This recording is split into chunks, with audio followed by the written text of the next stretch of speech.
اب دیکھیے اس میں کوئی شک نہیں ہے کہ اسلامک اسکیٹالوجی، اشراط الساعہ کا یہ علم، یہ انتہائی پیچیدہ علم ہے، اور اس علم کو حاصل کرنے کے لیے، اس کو سمجھنے کے لیے ہمیں اپنا وقت قربان کرنا ہوگا، کوالٹی ٹائم دینا ہوگا۔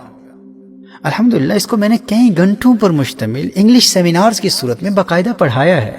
جس میں اس علم کی اہمیت اور اس علم کو پڑھنے، پڑھانے اور اس کو بیان کرنے کی تفصیلی شرطوں کو بیان کیا گیا ہے، اور مختلف ادوار میں، مختلف زمانوں میں ظاہر ہونے والے عمومی قسم کے اور متعین نوعیت کے واقعات و حوادث کو احادیث مصطفیٰ صلی اللہ علیہ وسلم کا مصداق ٹھہرانے کی روایت اور درایت کے اعتبار سے اہل علم نے جو کڑی شرطیں بیان کی ہیں، اس پر بھی یہاں UK میں ہماری ہفتہ وار مجالس احیاء میں تفصیلی لیکچرز انگلش میں ڈیلیور کیے جا چکے ہیں۔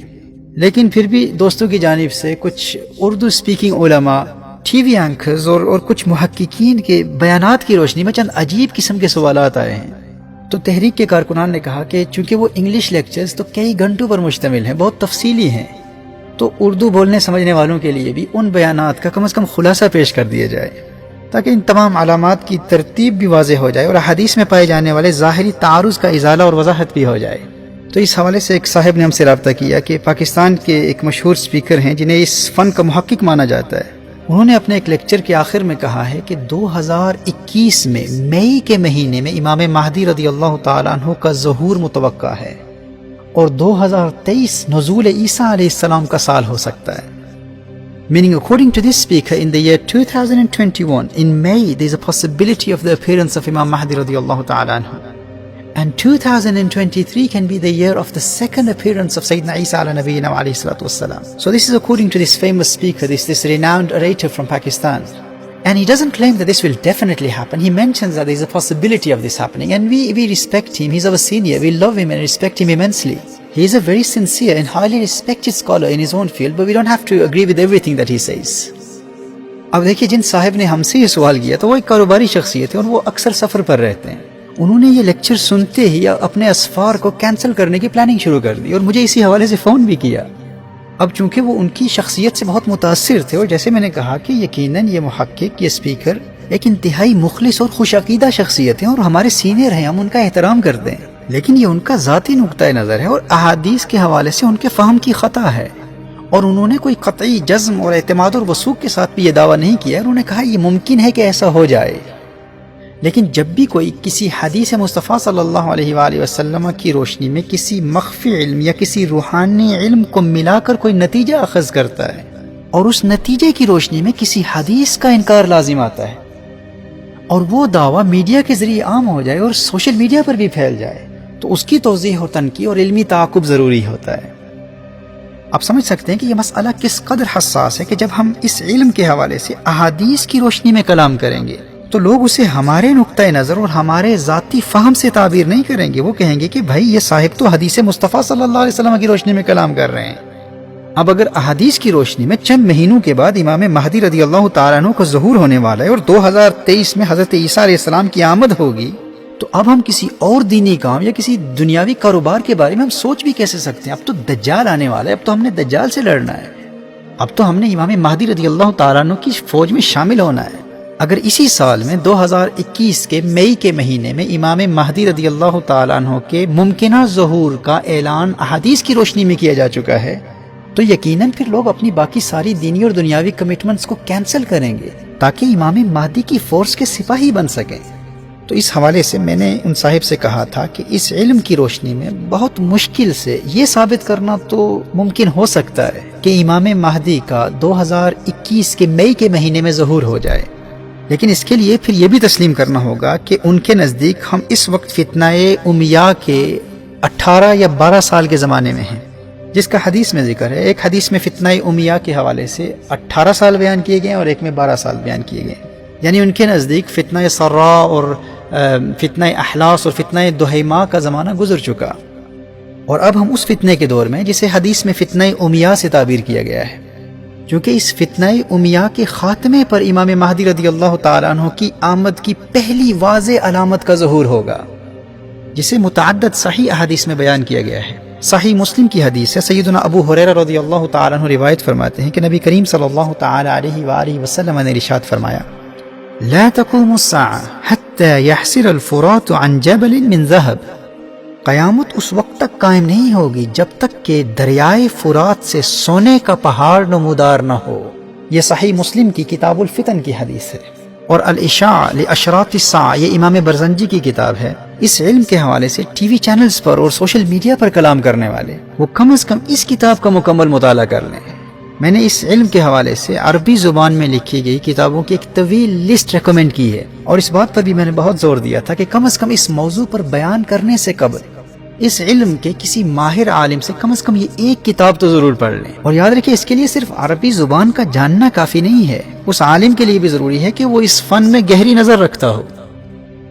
اور ہمارے ہاں حال یہ ہے کہ اس علم میں مہارت تو کجا، جو لوگ عربی زبان کی مبادیات تک کو نہیں جانتے وہ بھی اردو کتابوں کے اپنے ذاتی مطالعے کی بنیاد پر اس موضوع پر اپنے بیانات نشر کر رہے ہوتے ہیں۔ تو میں عرض کر رہا تھا کہ الاشاع لاشراط الساعہ میں امام عبد رسول برزنجی رحمہ اللہ نے نہر فرات کے خشک ہو جانے کے بعد نہر فرات سے سونے کا پہاڑ نمودار ہونا، اس سونے کے پہاڑ کو امام مہدی رضی اللہ تعالی عنہ کے ظہور سے پہلے کی علامت قرار دیا ہے۔ یعنی جب تک دریائے فرات خشک نہیں ہو جاتا اور دریائے فرات سے سونے کا پہاڑ ظاہر نہیں ہوتا اس وقت تک امام مہدی رضی اللہ تعالی عنہ کا ظہور نہیں ہوگا۔ اور اسی طرح صحیح بخاری کی حدیث ہے، حضرت ابو ہریرہ رضی اللہ تعالی عنہ روایت فرماتے ہیں کہ نبی کریم صلی اللہ تعالی علیہ وآلہ وسلم نے ارشاد فرمایا یوشک الفرات ان یحسر عن کنز من ذهب فمن حضره فلا یأخذ منه شیئا۔ نبی کریم صلی اللہ تعالی علیہ وآلہ وسلم نے ارشاد فرمایا عن قریب دریائے فرات سے سونے کا ایک خزانہ نکلے گا، بس جو کوئی وہاں موجود ہو اس میں سے کچھ نہ لے۔ یہ صحیح بخاری کی حدیث ہے، کتاب الفتن باب خروج النار، اور سنن نبی داؤد میں بھی اور مسند احمد میں بھی ہے۔ اب دیکھیے نہر فرات کا خشک ہو جانا اور سونے کا پہاڑ برآمد ہونا یہ ظہور مہدی سے پہلے کی واضح علامت ہے، اور میں انگلش سیمینارز میں تفصیلی دلائل کی روشنی میں اس بات کی وضاحت کر چکا ہوں کہ اس دریائے فرات والے سونے سے معدنیاتی خزانہ یا تیل اور پیٹرول مراد لینا یہ کتنی بڑی علمی خطا ہے۔ دریائے فرات کے سونے سے مراد حقیقی سونے کا پہاڑ ہے۔ اور یہ بات بھی یاد رہے کہ دریائے فرات کا یوفریٹس ریور کا خشک ہو جانا یہ فقط اسلام میں قرب قیامت کی علامت نہیں ہے، کرسچینٹی میں بھی، عیسائیوں کے ہاں بھی قرب قیامت اور آرمیگیڈن کے حوالے سے، جسے اسلام میں الملحمۃ الکبریٰ کہا جاتا ہے، سب سے بڑی جنگ جو قیامت سے پہلے ہوگی، اور عیسائیوں کے ہاں بھی اس آرمیگیڈن سے پہلے دریائے فرات خشک ہو جائے گا۔ یہ نیو ٹیسٹمنٹ کی بک آف ریولیشن میں جو نیو ٹیسٹمنٹ کا آخری چیپٹر ہے، اس میں ریولیشن 16 یہ 16واں باب ہے، 16 چیپٹر کی اگر آپ ورس 12، 13 اور 14 کا مطالعہ کریں، اسے مکاشفات یوحنا بھی کہتے ہیں۔ ورس 12 میں ہے And the sixth angel poured out his bowl on the great river Euphrates, and its water was dried up to prepare the way for the king of the east. And I saw 3 unclean spirits that looked like the frogs coming out of the mouth of the dragon, the beast and the false prophet. These are demonic spirits that perform signs to go out to all the kings of the earth to assemble them for the battle on the great day of God the Almighty. تو دریائے فرات کا خشک ہو جانا اور پھر اس کے بعد آرمیگیڈن کا واقع ہونا یہ عیسائیوں کے ہاں بھی قرب قیامت کی علامت ہے، اور کرسچنز میں جو بیپٹسٹ کرسچنز ہیں وہ بائبل کی اس بک آف ریولیشن کو بہت اہمیت دیتے ہیں۔ اور اسی طرح اسلام میں بھی دریائے فرات کا خشک ہو جانا اور دریائے فرات سے سونے کا پہاڑ برآمد ہونا یہ علامات قیامت میں سے ہے، اور امام مہدی کے ظہور کی سب سے پہلی واضح علامت یہی ہے کہ دریائے فرات خشک ہو جائے گا اور اس سے ایک پہاڑ ظاہر ہوگا جو سونے کا پہاڑ ہوگا۔ اب اس میں تو کوئی شک نہیں ہے کہ دریائے فرات اس وقت بہت تیزی سے خشک ہو رہا ہے، اسے تو آپ خود گلوبل واٹر فورمز کی رپورٹ کے حوالے سے دیکھ سکتے ہیں، آپ کو اندازہ ہوگا کہ کس تیزی سے دریائے فرات خشک ہو رہا ہے۔ اور نبی کریم صلی اللہ علیہ وآلہ وسلم کی حدیث کی روشنی میں دریائے فرات سے سونے کا پہاڑ کسی وقت بھی نمودار ہو سکتا ہے۔ ماضی میں جو لوگ دعویٰ کرتے تھے کہ اس خطے میں سونے کے پہاڑ کہاں سے مل سکتے ہیں، یہ کیسے ممکن ہے، اور حدیث کے الفاظ کی باطل تعویل پیش کرتے ہوئے کہتے تھے کہ اس سے مراد تو کوئی معدنیاتی خزانہ یا عراق کا تیل ہے، پیٹرول اس سے مراد ہے۔ دیکھیے دریائے فرات کے 3 سیکشنز ہیں، اس کا جو اپ سٹریم ہے وہ ترکی سے گزرتا ہے، مڈل سٹریم سیریا میں، اور ڈاؤن سٹریم عراق میں سے گزرتا ہے۔ دریائے فرات کا 28% حصہ ترکی میں ہے۔ ابھی جب ریسنٹلی حال ہی میں ترکی میں سونا برآمد ہوا تو بہت بڑے بڑے دعوے کرنے والے، حالانکہ وہ دوسری جانب تھا، لیکن لوگوں کے انداز بدل گئے، بڑی رونق سے احادیث پر تنقید کرنے والوں کے تیور بدل گئے۔ حالانکہ ہم ہرگز یہ دعویٰ نہیں کرتے کہ ترکی کا وہ سونا وہی دریائے فرات کا سونا ہے جس کا ذکر قرب قیامت کے حوالے سے حدیث مصطفیٰ صلی اللہ علیہ وآلہ وسلم میں آیا ہے، یعنی وہ سونا جو ظہور امام مہدی کی ایک واضح علامت ہے۔ لیکن وہ لوگ جو احادیث مصطفیٰ صلی اللہ علیہ وآلہ وسلم کو اپنے عقل کے معیار پر ٹٹولنے اور عقل کے ترازو پر تولنے کی کوشش کرتے ہیں، اور ایک مدت سے یہ دعویٰ کرتے رہے کہ یہاں ان علاقوں میں، اس خطے میں سونے کا پہاڑ مل ہی نہیں سکتا، اس حدیث سے مراد تیل کے ذخائر ہیں، اس حدیث سے مراد سیاہ تیل ہے، حالانکہ دریائے فرات کے اندر آئل فیلڈز کا وجود ہی نہیں ہے۔ جہاں حدیث کا حقیقی معنی مراد لینا ممکن ہو، وہاں آپ مجازی معنی مراد لے رہے ہیں، اور اپنے فہم سے جس چیز کو ثابت کر رہے ہیں اس چیز کا وجود ہی نہیں ہے، لیکن اس کو ثابت کرنے کی کوشش کر رہے ہیں۔ لیکن جس سونے کے پہاڑ کو نبی کریم صلی اللہ علیہ وآلہ وسلم نے بیان کیا، اس کا آپ انکار کر رہے ہیں، اور ایک عرصے تک حدیث مصطفیٰ صلی اللہ علیہ وآلہ وسلم کے حقیقی معنی کا فقط اس لیے انکار کرتے رہے کیونکہ آپ کے نزدیک وہاں سونا مل ہی نہیں سکتا۔ اور یاد رکھیے گا کہ جس زمانے میں بھی یہ سونے کا پہاڑ دریائے فرات سے برآمد ہوگا، اس کے فوراً بعد امام مہدی کا ظہور نہیں ہو جائے گا۔ میں آگے چل کر حدیث کی روشنی میں وضاحت کروں گا کہ دریائے فرات سے سونے کا پہاڑ جب ظاہر ہوگا تو اس کے بعد ایک خانہ جنگی کی کیفیت پیدا ہو جائے گی، سول وار شروع ہو جائے گا، اور اس خطے میں آنے والے بحرانوں کی اصل وجہ یہی سونا ہوگا۔ لوگ اس سونے کو حاصل کرنے کے لیے آپس میں لڑیں گے، بہت بڑی تباہ کن جنگ ہوگی، ایک خلیفہ کی، ایک بادشاہ کی موت ہوگی۔ اسی خزانے کے حصول کی خاطر آپس میں جنگ کرتے ہوئے 3 شہزادوں کی موت واقع ہو جائے گی۔ اور یاد رکھیے کہ امام مہدی رضی اللہ تعالیٰ عنہ اس جنگ میں خود شامل نہیں ہوں گے۔ دریائے فرات کے سونے کی بنیاد پر کی گئی جنگ میں امام مہدی رضی اللہ تعالیٰ عنہ شریک نہیں ہوں گے، ابھی ان کے ظہور کا اعلان نہیں ہوا ہوگا، ابھی ان کی بیعت کا سلسلہ شروع نہیں ہوا ہوگا۔ اور پھر وہ وقت آئے گا جب رمضان المبارک کی پہلی رات چاند گرہن، اور پھر دوپہر کو سورج گرہن ہوگا، اور ماہ رمضان میں چاند گرہن بھی 2 مرتبہ ہوگا، اور جب سے زمین و آسمان کی تخلیق ہوئی اس سے پہلے ایسا کبھی نہیں ہوا۔ اور پھر اسی دوران النفس الزکیہ جیسے پارسا انتہائی نیک شخص کو شہید کر دیا جائے گا۔ اور یاد رکھیے یہ وہ النفس الزکیہ نہیں ہے جنہیں عباسی خلیفہ المنصور کے دور میں شہید کیا گیا تھا، کیونکہ مصنف ابن ابی شیبہ کی روایت کے مطابق النفس الزکیہ کی شہادت کے بعد لوگ امام مہدی رضی اللہ تعالیٰ عنہ کی بارگاہ میں حاضر ہوں گے۔ یہ نفس زکیہ امام مہدی رضی اللہ تعالیٰ عنہ کے زمانے میں ہوں گے، اور اس زمانے میں ہونے والی جنگوں کے نتیجے میں اس خطے کا، ان علاقوں کا، مشرق وسطیٰ کا تو نقشہ ہی بدل جائے گا۔ اور پھر سفیانی ایک انتہائی جابر اور ظالم شخص جو شام کا حکمران ہوگا، اور ایسا فاسق و فاجر شخص ہوگا کہ علی الاعلان اوپنلی شراب پیے گا، اور جامع مسجد دمشق کے اندر اوپنلی زنا کرے گا۔ اور اس سفیانی کو جب امام مہدی رضی اللہ تعالیٰ عنہ کی آمد کا علم ہوگا تو یہ امام مہدی رضی اللہ تعالیٰ عنہ پر حملے کے لیے اپنی فوج روانہ کرے گا۔ اور ہمارے محترم نے جو سفیانی کے حوالے سے ایک عجیب بات کر دی کہ سفیانی کے متعلق جو احادیث آئی ہیں وہ ہماری سمجھ میں نہیں آتی کہ وہ یزید کی اولاد میں سے کیسے ہوگا، تو اس بات کی بھی وضاحت کر دوں کہ یہ جو سفیانی ہے یہ اس یزید کی اولاد میں سے نہیں ہے جس کا ذکر آپ کر رہے ہیں، حضرت امیر معاویہ کے بیٹے یزید کی اولاد سے نہیں ہوگا۔ یہ سفیانی خالد بن یزید بن ابی سفیان کی اولاد میں سے ہوگا، یعنی حضرت ابو سفیان کے بیٹے یزید کے بیٹے خالد کی اولاد میں سے ہوگا۔ یہ وہی خالد ہیں جو بہت بڑے مسلم سائنسدان ہو گزرے ہیں، اور یہ حضرت ابو سفیان کے پوتے ہیں۔ یہ سفیانی حضرت امیر معاویہ رضی اللہ تعالیٰ عنہ کے بیٹے یزید کی اولاد میں سے نہیں ہے، یہ حضرت امیر معاویہ کے بھائی یزید کی اولاد میں سے ہے۔ یہ سفیانی اس کا لقب ہے، اور اس زمانے میں سفیانی کی تباہ کاریاں اور فسادات اپنے عروج پر پہنچ چکی ہوں گی۔ اور اسی زمانے میں ملک شام کی ایک بستی حرستہ نامی بستی زمین میں دھنس جائے گی۔ اور یہ تمام واقعات امام مہدی رضی اللہ تعالیٰ عنہ کے ظہور سے پہلے کے ہیں، یہ تمام علامات ہیں ظہور مہدی رضی اللہ تعالیٰ عنہ کی۔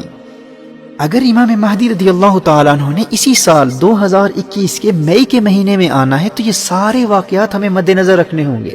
کیا یہ تمام قبل ظہور مہدی کی علامات ظاہر ہو چکی ہیں؟ اور کیا ان آنے والے 2 مہینوں میں ان تمام علامات کا ظاہر ہونا ممکن ہے؟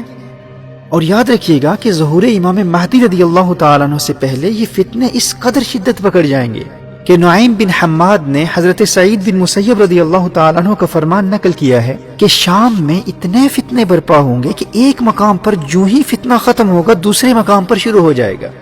فرمایا اسی دوران فلا تتناہا حتی ینادی مناد من السماء ان امیرکم فلان،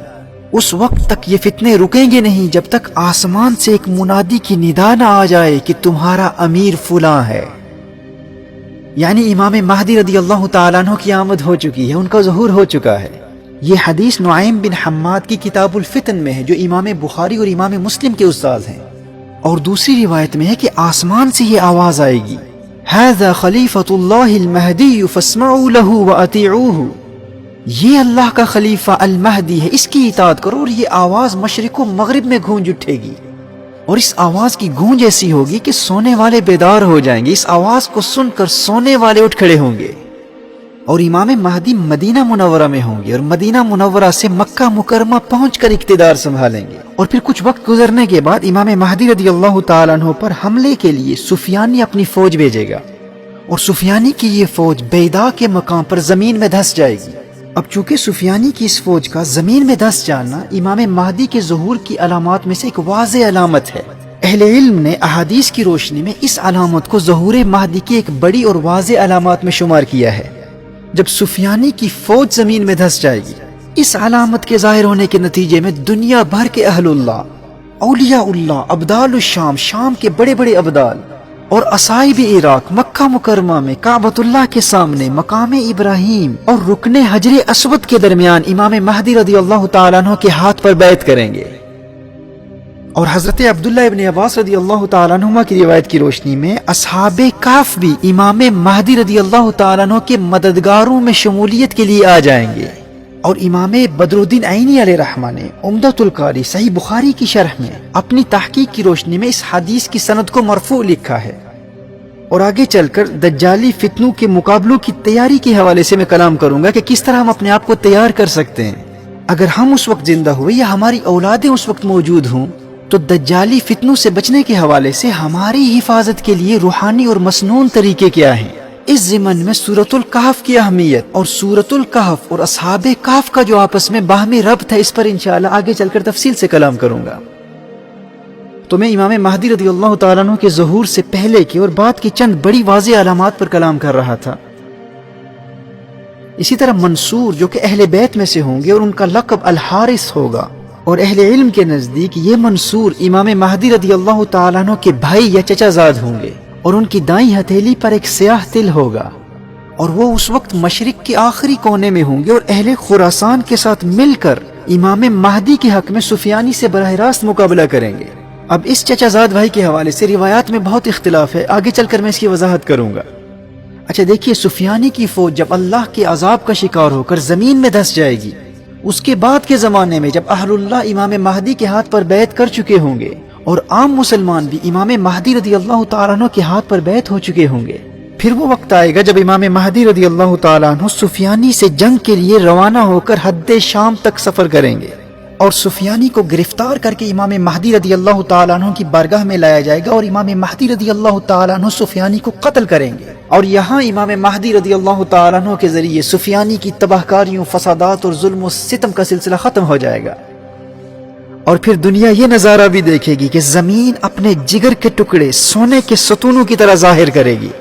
کعبۃ اللہ میں جو خزانہ مدفون ہے، امام مہدی رضی اللہ تعالیٰ عنہ اسے نکال کر فی سبیل اللہ تقسیم کریں گے. امام مہدی کثرت سے لوگوں میں سونا اور چاندی تقسیم کریں گے، اور لوگ اس قدر دولت مند ہو جائیں گے کہ کسی کو کسی چیز کی حاجت نہیں ہوگی. عوام میں استغنا اور بے نیازی اور زمین کی برکات کا عالم یہ ہوگا کہ خشک لکڑی خشک زمین میں بوئی جائے گی تو وہ سبز ٹہنی بن کر پتوں سمیت نمودار ہوگی. اور مال و دولت کی کثرت و فراوانی اور مسلم دنیا کی اکانومی کی عروج کا عالم یہ ہوگا کہ زندہ لوگوں کی یہ تمنا ہوگی کہ کاش وہ لوگ جو تنگی کے زمانے میں دنیا سے چل بسے آج وہ زندہ ہوتے اور اس منظر کو دیکھ لیتے.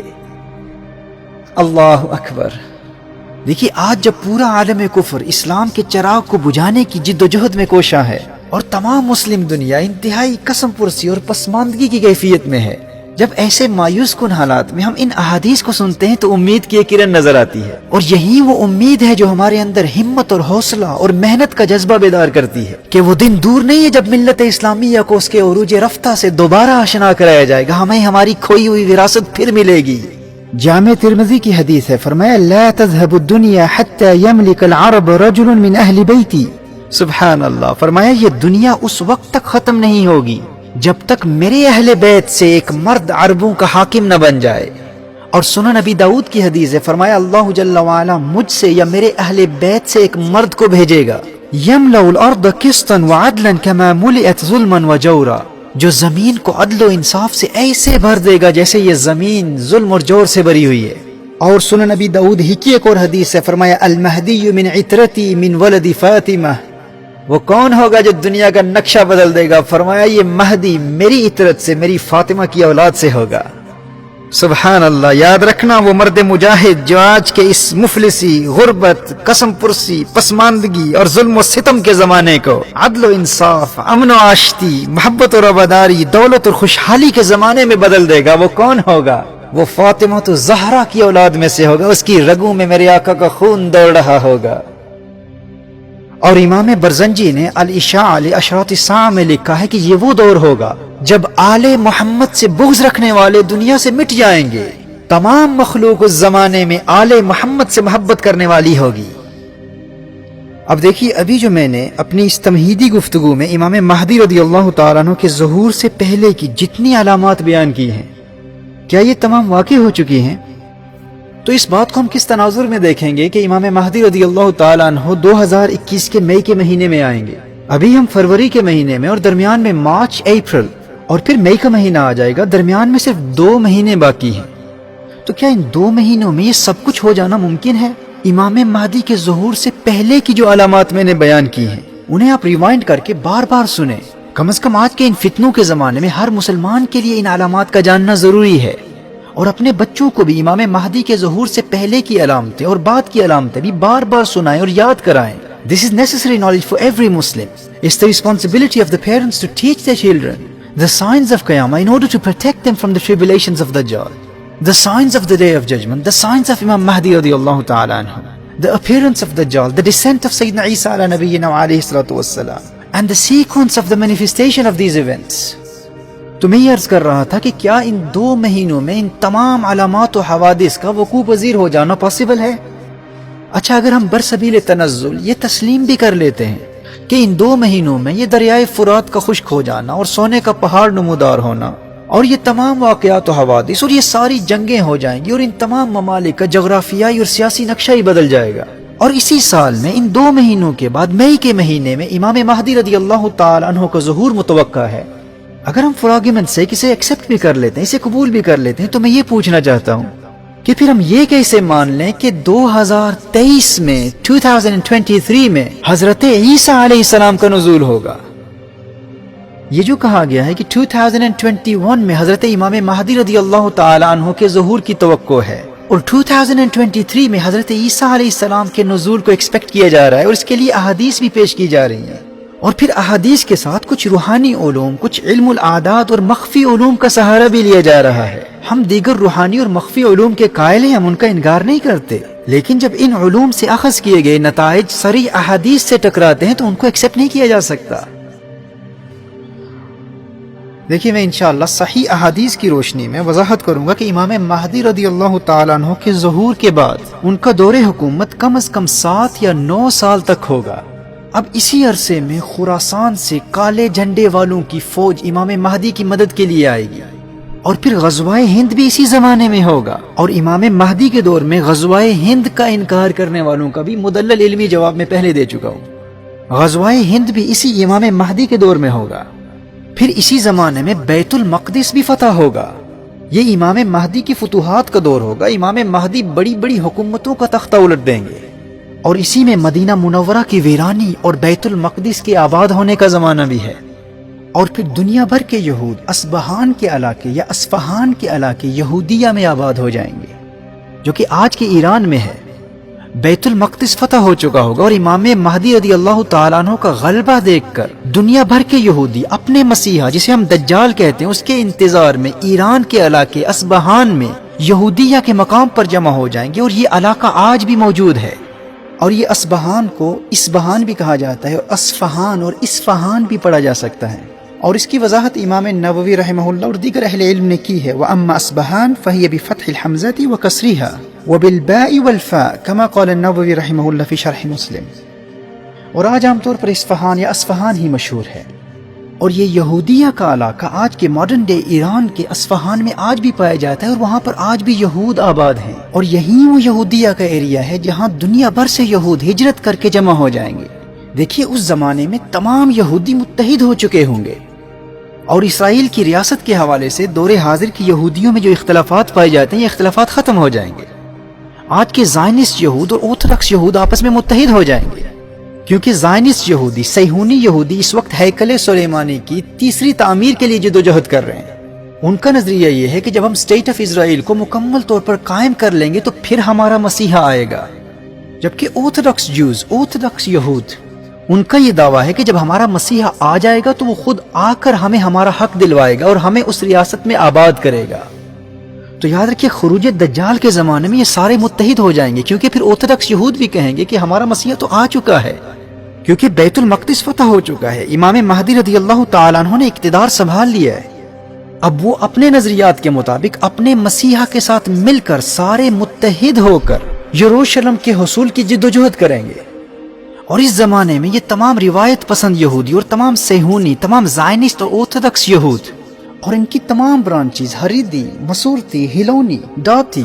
جنہیں انگلش میں الٹرا آرتھوڈوکس، اور کسی کو ریلیجیس اور کسی کو ٹریڈیشنل جوز اور کسی کو سیکولر جوز کہا جاتا ہے، اور اسی طرح کنزرویٹیو اور ریفارم یہود، اور ان کی جتنی بھی سب ڈویژن، جتنی بھی مختلف اقسام پائی جاتی ہیں، چھوٹی برانچیز پائی جاتی ہیں، ان میں جتنے بھی لوگ اس دور میں یہودی مشن کے ساتھ مخلص ہو جائیں گے، یہ تمام اصبہان میں یہودیہ کے علاقے میں اپنے مسیح کے پرچم تلے اور ہماری اسلامی روایت کی روشنی میں دجال کے پرچم تلے اپنے تمام اختلافات کو مٹا کر متحد ہو جائیں گے۔ اور پھر جب دجال کے فتنوں کا زمانہ آئے گا تو دجال وہاں سے 70,000 یہودیوں کو لے کر خروج کرے گا اور پوری دنیا میں اپنے فتنے پھیلائے گا۔ اور یہاں اس بات کی بھی تنقیح کر دوں کہ دریائے فرات کے سونے کے لیے جو جنگ ہوگی اس میں امام مہدی رضی اللہ تعالیٰ عنہ شامل نہیں ہوں گے، لیکن ان 7 سالوں کے دور حکومت کے آخر میں جب الملحمۃ الکبریٰ ہوگا، جب سب سے بڑی جنگ لڑی جائے گی جسے بائبل میں آرمگیڈن کہا گیا ہے، اس جنگ میں امام مہدی رضی اللہ تعالیٰ عنہ شامل ہوں گے، لیکن اس آرمگیڈن میں، اس الملحمۃ الکبریٰ میں دجال شامل نہیں ہوگا۔ آپ سمجھ رہے ہیں نا کہ دریائے فرات کے سونے کی حصول کی جنگ میں امام مہدی رضی اللہ تعالیٰ عنہ شامل نہیں ہوں گے، لیکن اپنی 7 سالہ یا 9 سالہ دور حکومت میں ہونے والے الملحمۃ الکبریٰ میں امام مہدی رضی اللہ تعالیٰ عنہ شامل ہوں گے، پر اس الملحمۃ الکبریٰ، اس سب سے بڑی عالمی جنگ میں دجال شامل نہیں ہوگا۔ یہ ترتیب اگر آپ یاد کر لیں گے نا تو آگے چل کر احادیث کو سمجھنا اور احادیث کے ظاہری تعارض کے ازالے کے لیے یہ ترتیب آپ کے لیے بہت مفید ہوگی۔ تو اس الملحمۃ الکبریٰ میں امام مہدی رضی اللہ تعالیٰ عنہ خود مسلمانوں کی قیادت کر رہے ہوں گے، اور کچھ روایات کی روشنی میں الملحمۃ الکبریٰ امام مہدی رضی اللہ تعالیٰ عنہ کے دور حکومت کے 7ویں سال میں ہوگا، اور یہی وہ سب سے بڑی جنگ ہے جس میں اسلام کے خلاف اہل روم 80 جھنڈوں کے نیچے اور ہر جھنڈے کے تحت 12,000 فوجی ہوں گے، یعنی 9,60,000 کی فوج کے ساتھ اہل روم مسلمانوں سے جنگ کریں گے، اور یہ ایسی خوفناک اور تباہ کن جنگ ہوگی کہ تاریخ انسانی میں کبھی ایسی جنگ نہیں ہوئی۔ اور اس جنگ میں جدید اسلحہ موجود ہوگا، یعنی ابھی وہ وقت نہیں آیا کہ جو ایک نظریے کے مطابق اس دور میں جدید ٹیکنالوجی ختم ہو چکی ہوگی، اور یہ اس نقطۂ نظر کے مطابق آرمگیڈن کی تباہیوں کے نتیجے میں ہوگا، اور ممکن ہے کہ الملحمۃ الکبریٰ کی تباہیوں کے نتیجے میں اس دنیا کا بہت بڑا حصہ تباہ و برباد ہو جائے، اور دنیا کی یہ پھیلی ہوئی آبادی سمٹ کر انہی علاقوں تک محدود ہو جائے جہاں سے ابراہیمی مذاہب کا آغاز ہوا تھا۔ اور یہ نیوکلیئر ویپنز کے استعمال کا نتیجہ بھی ہو سکتا ہے، کیونکہ احادیث میں اس عالمی جنگ کا جو نقشہ کھینچا گیا ہے اور اس کے جو خوفناک اور تباہ کن نتائج بتائے گئے ہیں ان کو مد نظر رکھتے ہوئے اس بات کا انکار نہیں کیا جا سکتا کہ عین ممکن ہے کہ اس وقت کیمیکل ویپنز استعمال کیے جائیں، کیونکہ یہ خوفناک جنگ دنیا کا نقشہ بدل کر رکھ دے گی۔ اور اس جنگ کے نتیجے میں جب جدید ٹیکنالوجی ختم ہو جائے گی تو پھر ممکن ہے کہ وہی قدیم تلواروں اور اونٹوں اور گھوڑوں والا زمانہ پھر لوٹ کر آ جائے، کیونکہ احادیث اسی پر دلالت کرتی ہیں۔ جو احادیث میں تلواروں اور گھوڑوں کا ذکر آتا ہے تو کچھ نادان یہ کہتے ہوئے نظر آتے ہیں کہ اس زمانے میں تلواروں کا تصور کہاں ہوگا، ہمارے دور کی جنگیں تو ایسے نہیں ہوتی جیسے ماضی میں ہوتی تھی۔ تو اس کا ایک جواب یہ ہے کہ یہاں میٹافوریکل لینگویج یوز ہو رہی ہے، فگریٹو لینگویج یوز ہو رہی ہے، اور دوسرا جواب یہ ہے کہ یہ احادیث فتح قسطنطینیہ اور روم کی فتح کے حوالے سے ہیں، اور امام مہدی قسطنطینیہ اور روم کو آرمگیڈن کے بعد فتح کریں گے، اور اس الملحمۃ الکبریٰ کے نتیجے میں جدید ٹیکنالوجی ختم ہو چکی ہوگی۔ اس وقت دنیا کا نقشہ بدل چکا ہوگا اور دنیا ایک مرتبہ پھر اپنے قدیم دور کی طرف پلٹ جائے گی۔ اچھا، امام مہدی کے دور حکومت میں جو امن و خوشحالی کا دور ہوگا، مال و دولت کا دور ہوگا، جب مسلم دنیا کی اکانومی اپنے عروج پر ہوگی، جس میں وہ کثرت سے سونا اور چاندی تقسیم کریں گے، یہ خوشحالی کا زمانہ انہی 7 سالوں میں ہوگا جو الملحمۃ الکبریٰ سے پہلے ہوں گے۔ یعنی یہ وقت اس سب سے بڑی عالمی جنگ، اس آرمگیڈن سے پہلے آئے گا، اور اس الملحمۃ الکبریٰ کے بعد کے زمانے میں امام مہدی رضی اللہ تعالیٰ عنہ قسطنطینیہ بھی فتح کریں گے اور روم کو بھی فتح کریں گے، اور فتح روم اور قسطنطینیہ کی فتح تک دجال کا خروج نہیں ہوگا۔ یعنی الملحمۃ الکبریٰ سے چند سال گزرنے کے بعد قسطنطینیہ اور روم فتح ہوگا، اس کے بعد پھر دجال کا خروج ہوگا۔ پھر دجال اصبہان ایران کے یہودیہ کے مقام سے 70,000 یہودیوں کی فوج لے کر آئے گا اور پوری دنیا میں فتنے پھیلائے گا۔ جب دجال کے فتنے اپنے عروج پر ہوں گے، پھر سیدنا عیسیٰ علیہ نبینا علیہ الصلوۃ والسلام کا نزول دمشق کی جامع مسجد میں ہوگا، اور وہ دجال کا تعاقب کرتے ہوئے مقام لد پر دجال کا قتل کریں گے۔ اب اگر ہم امام مہدی رضی اللہ تعالیٰ عنہ کے ظہور کو 2021 کے مئی کے مہینے میں تسلیم بھی کر لیتے ہیں، تو ظہور امام مہدی کے بعد ان تمام واقعات کے لیے تو کئی سال چاہیے۔ صرف امام مہدی رضی اللہ تعالیٰ عنہ کے دور حکومت کے لیے کم از کم 7 سال، سنن ابو داؤد اور مسند احمد کی صحیح حدیث کی روشنی میں 7 سال کم از کم امام مہدی رضی اللہ تعالیٰ عنہ کی حکومت کے ہیں، اور دیگر روایات میں 9 سال کا ذکر ہے، اور 9 سے زیادہ کی بھی روایات ملتی ہیں۔ اور نزول عیسیٰ علیہ السلام سے قبل ان 7 سالوں کا تصور عیسائیوں کے ایک طبقے میں بھی پایا جاتا ہے۔ بیپٹسٹ کرسچنز کا بھی یہ نظریہ ہے کہ حضرت عیسیٰ علیہ السلام کی دوسری آمد سے قبل 7 سال تک حق اور باطل کی جنگ ہوتی رہے گی۔ وہ اسے بائبل کے آخری چیپٹر بک آف ریویلیشن سے ثابت کرتے ہیں، اور بائبل کی اس نیو ٹیسٹمنٹ کی بک آف ریویلیشنز کے حوالے سے میں آج کی اس گفتگو میں پہلے بھی بیان کر چکا ہوں۔ بیپٹسٹ کرسچنز کا یہ نظریہ ہے کہ حضرت عیسیٰ علیہ السلام کی دوسری آمد سے قبل 7 سال تک حق کی قوتوں اور دجال کی قوتوں کے مابین جنگ ہوتی رہے گی۔ بیپٹسٹ کرسچنز کے نزدیک اس 7 سال کے معرکہ خیر و شر کے بعد حضرت عیسیٰ علیہ السلام کا نزول ہوگا، اور پھر وہ آ کر اینٹی کرائسٹ کو، دجال کو قتل کریں گے۔ اور ہم مسلمانوں کے نزدیک صحیح احادیث کی روشنی میں یہ 7 سال کا دور امام مہدی کی حکومت کا دور ہوگا۔ اور جیسے میں نے کہا کہ 9 سال کا ذکر بھی ہے، اور کچھ روایات میں 9 سال سے بھی زیادہ مدت کا ذکر ہے۔ لیکن اگر یہ تسلیم کر لیا جائے کہ 2021 میں امام مہدی رضی اللہ تعالیٰ عنہ آئیں گے، اور ان کے ظہور کی جتنی علامتیں میں بیان کر چکا ہوں،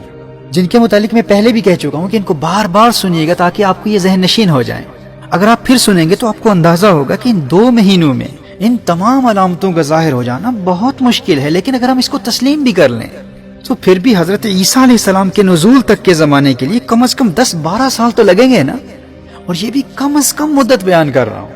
کم از کم 7 سال امام مہدی کا دور حکومت، پھر آرمگیڈن کا واقع ہونا، پھر 61 سالی کا زمانہ، پھر 3 سالوں کا گزر جانا، پھر قسطنطینیہ کا فتح ہونا، پھر روم کا فتح ہونا، پھر دجال کا خروج، پھر دجال کے فتنوں کا زمانہ، پھر سیدنا عیسیٰ علیہ نبینا علیہ الصلوۃ والسلام کا نزول ہوگا۔ تو اگر یہ کہا جاتا کہ 2021 میں امام مہدی رضی اللہ تعالیٰ عنہ کے ظہور کی توقع کی جا سکتی ہے، اور 2035 میں حضرت عیسیٰ علیہ نبینا علیہ الصلوۃ والسلام کی آمد کی توقع کی جا سکتی ہے، تو پھر ہم اس دعوے کو کم از کم دلائل کی روشنی میں اس دعوے کا جائزہ لیتے۔ لیکن صحیح احادیث کی روشنی میں 2023 میں تو یہ کسی صورت میں ممکن ہو ہی نہیں سکتا۔ اب ہمارے جو دوست ہمیں سمجھانے کی کوشش کرتے ہیں، اور وہ تمام سننے والے جو آج کی اس گفتگو کو سن رہے ہیں، میں ان سے بھی یہ عرض کرتا ہوں کہ آپ کی آسانی کے لیے میں نے جو احادیث مصطفیٰ صلی اللہ علیہ وآلہ وسلم کی روشنی میں قیامت کی علامات کی ترتیب کا جو نقشہ کھینچا ہے، جسے میں نے ایک ایکرونیم، ایک مخفف کی صورت میں آپ کی بارگاہ میں پیش کیا ہے۔ پہلے آپ آخر الزمان کی ان 4 پہلی علامتوں کی ترتیب کو تو سمجھ لیں، اسے ذہن نشین کر لیں، پھر آگے چل کر ہم مزید دلائل سے وضاحت کریں گے۔ جیسے میں نے آج کی گفتگو کے آغاز میں آپ کو بتایا کہ لفظ مدعی یاد کر لیں، میم سے مہدی، دال سے دجال، عین سے عیسیٰ، یہ سے یاجوج ماجوج۔ مدعی، سب سے پہلے امام مہدی آئیں گے، پھر دجال آئے گا، پھر حضرت عیسیٰ علیہ نبینا علیہ الصلوۃ والسلام آئیں گے، پھر آخر میں یاجوج ماجوج کا خروج ہوگا۔ پہلے آپ ان چار کی ترتیب کو یاد کر لیں، اور پھر ہر ایک سے پہلے کی علامات، اور پھر ہر ایک سے پہلے کی اور بعد کی بڑی بڑی علامات ہیں، اور پھر ان چار کے بعد وہ بڑی علامات قیامت ہیں جنہیں میں نے گفتگو کے بالکل آغاز میں بیان کیا تھا، اور آگے چل کر مزید تفصیل سے ان پر بھی کلام ہوگا۔ ابھی تک جو میں نے گفتگو کی ہے، اس میں فقط کسی ایک نظریے یا کسی ایک اسکالر کے موقف کا جواب نہیں دیا، بلکہ مختلف علماء، اسپیکرز یا ٹی وی اینکرز یا سوشل میڈیا کے ذریعے جن جن اسکالرز کے نظریات اس فن کے حوالے سے عام ہیں اور ہمیں ان سے اتفاق نہیں ہے اور ہم ان سے علمی اختلاف رکھتے ہیں، بغیر کسی کا نام لیے ایسے متعدد علماء اور اسپیکرز کی آراء کا جواب اس مختصر گفتگو میں ابھی تک دیا جا چکا ہے، جس کا فائدہ یہ ہوگا کہ جو لوگ اس علم سے بالکل ناآشنا ہیں، ان کی آسانی کے لیے علامات قیامت کے حوالے سے ان تمام واقعات و حوادث کی ایک بہت آسان ترتیب بیان کر دی گئی ہے، جس سے ہر ایک فائدہ اٹھا سکتا ہے، اور دیگر علمی ابحاث جن کے حوالے سے لوگ ایک ذہنی ارتباک اور ایک فکری تشویش کا شکار رہتے ہیں، ان کی غلط فہمیوں کا بھی ازالہ ہو جائے گا۔ اب جب آپ کے ذہن میں علامات قیامت کی ترتیب کا ایک اجمالی خاکہ اور معلومات کا اچھا خاصا ذخیرہ جمع ہو چکا ہے، اب آئیے ہم آگے بڑھتے ہیں اور احادیث مصطفیٰ صلی اللہ علیہ وآلہ وسلم کے حوالے سے صریح دلائل کی روشنی میں اس فن پر کلام کرتے ہیں۔